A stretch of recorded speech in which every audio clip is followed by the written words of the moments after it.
ଆପଣଙ୍କୁ ମଧ୍ୟ ହୋଇପାରେ ଜେଲ୍। ଯଦି ଆପଣ ଏହି କାମଟିକୁ କରୁଛନ୍ତି ତେବେ ଆପଣଙ୍କୁ 3 ବର୍ଷ ଜେଲ୍ ହେବା ସହିତ 1 କୋଟି ଟଙ୍କା ଜରିମାନା ମଧ୍ୟ ହୋଇପାରେ।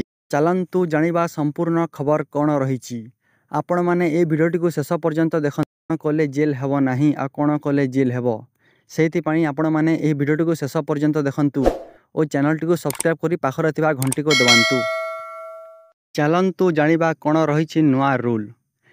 ଏହି ଭିଡ଼ିଓରେ ଆପଣମାନଙ୍କୁ ସମ୍ପୂର୍ଣ୍ଣ ଖବର ଜାଣିବା ପାଇଁ ପାଇବେ, ତେଣୁ ଭିଡ଼ିଓଟିକୁ ଶେଷ ପର୍ଯ୍ୟନ୍ତ ଦେଖନ୍ତୁ।